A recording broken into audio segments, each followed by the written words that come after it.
Alright. Saw 4. I was confused. Alright, because I saw this was almost at the end.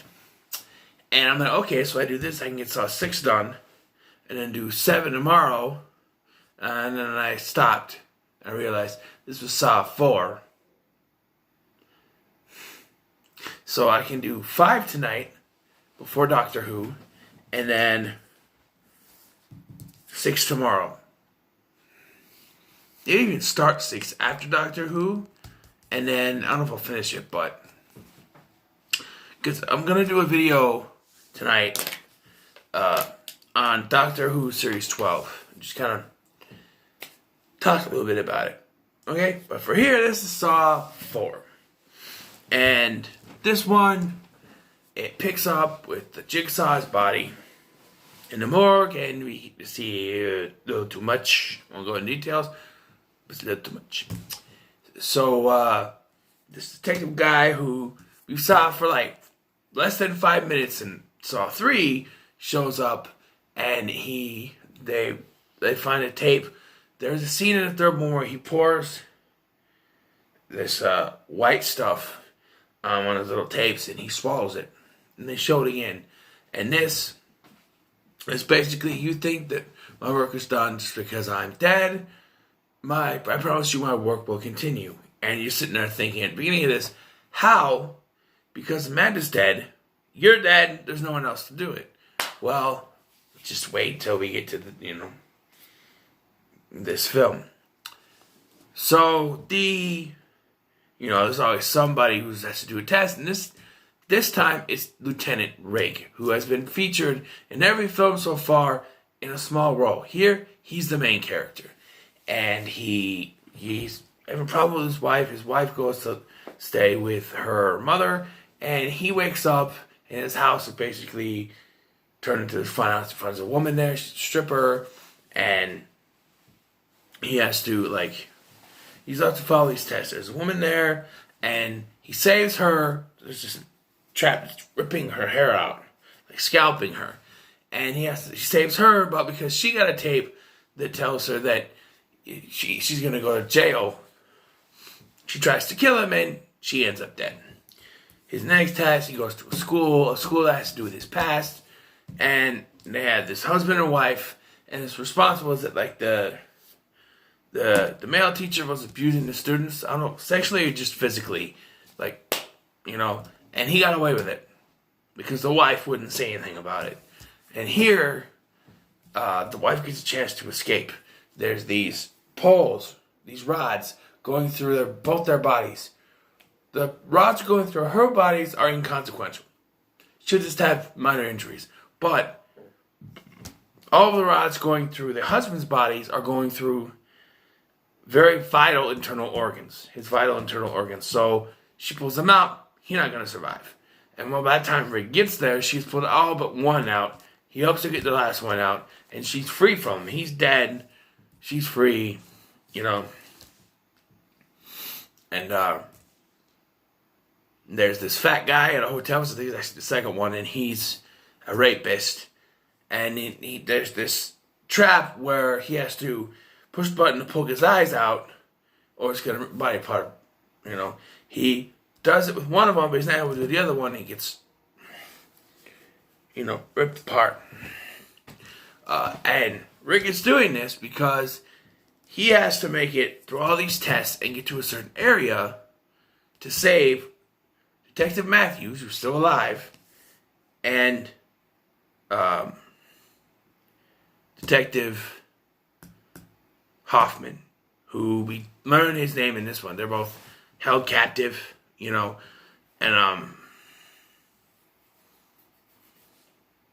that's his. There's the opening scene, because it actually starts with the Hoffman listening to the tape, and it transitions to the opening trap, where two men are strapped to this machine. It turns on, and they've got chains. They're chained to it, and the chains are getting spun around, and they're getting... The only problem is, I don't think it works that way, because they're both getting... Unless it's engineered to be pulled that way, but the way it looks like they're going that way would they both get pulled in at the same time? I don't know. I'm not a mechanic, so I wouldn't know. But they're getting pulled in, and there's a key on the back of one of the guys' necks. They can get them out. But here's the catch. One of them has his mouth sewn shut. The other one, his eyes sewn shut. And that's a hint to something that happens later in the franchise. But just,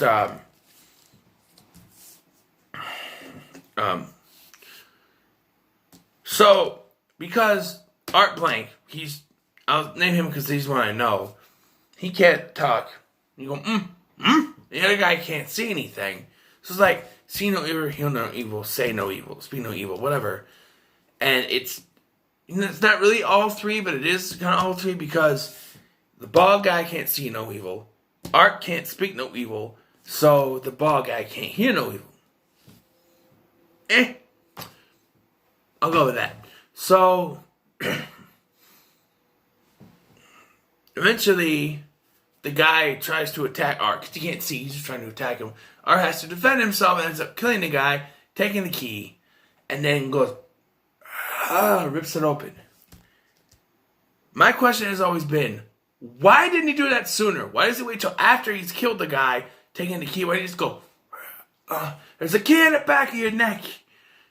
We gotta work together, you know? No, he waits till after, he's like, and then,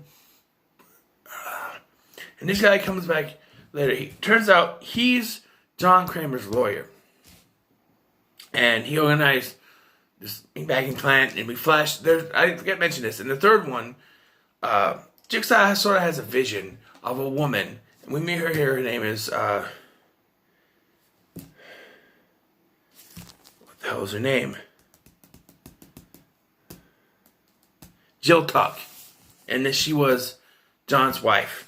And at one point, she was pregnant. And she was pregnant. He got his cancer diagnosis, and it's really kind of just... I think he has cancer diagnosis after, so it's kind of a shitstorm, because she got pregnant, and then one night, one of her patients, Cecil, shows up, and he holds her up for drugs, and forces her to open the things to go get it, and he comes in, he runs out, and he slams the door into her stomach, causing a miscarriage. And Cecil becomes Jigsaw's first victim. And now, this kind of retcons something. While it's sort of an accident, but still, it sort of retcons something. Jigsaw says John Kramer tells Detective Matthews in the second film that he's not a murderer. His traps were designed to help people. If they die, it's because they couldn't do what they were supposed to do with the trap. They couldn't do what they were told to do. And that he despises serial killers. They even discuss this later in, I think, the next one, Saw 5, when they start to reveal pieces of Hoffman's past. He despises serial killers. He says killing is barbaric. But here, he kidnaps Cecil. He doesn't do the puppet thing. He messes with the tape thing, but he doesn't do it. He's there physically, his face out, even though this is the first time we see the pig mask. He puts the pig mask on to kidnap him, but he sits face to face with Cecil. And so you can tell it's his first trap because it breaks in the middle of it. What he does is he has him strapped to his chair, which just things poking here for some reason.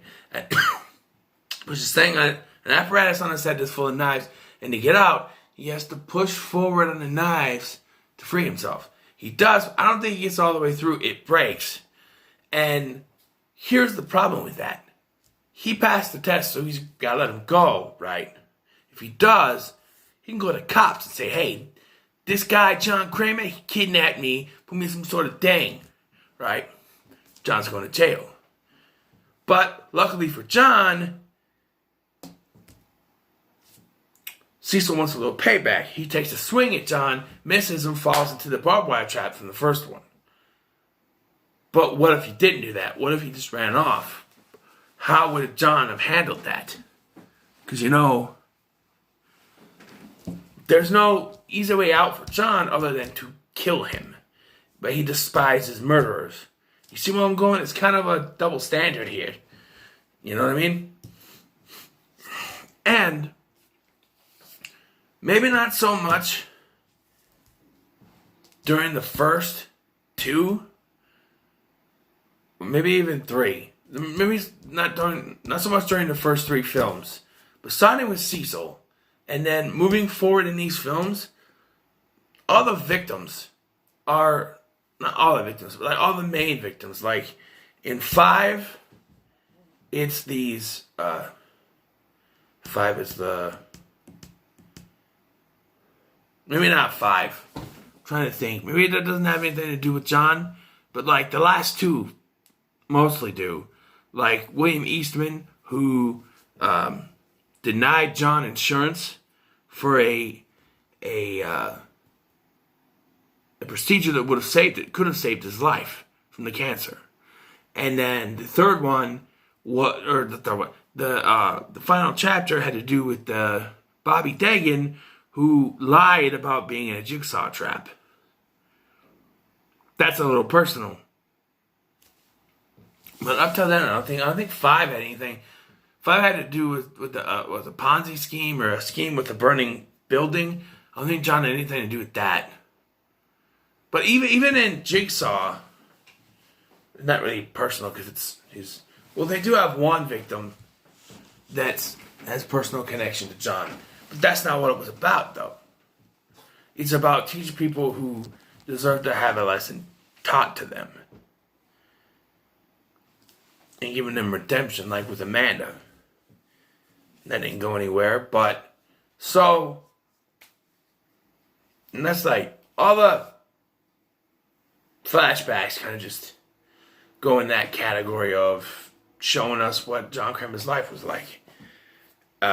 So we meet 2 new protagonists, FBI agents, Peter Strahm and Lindsay Perez. And Perez gets taken out in this. They were at the schoolhouse. They follow this trail. And there is this doll, the little Billy doll. It explodes and it goes in her face. And we're led to believe that she is dead. Well, at least by the 5th one, we're led to believe that she's dead. So Strahm is, they're basically on there trying to figure out. Because when Strahm and Perez show up, they hint at another apprentice, another accomplice besides Amanda Young, because she's not strong enough to lift Carrie up there.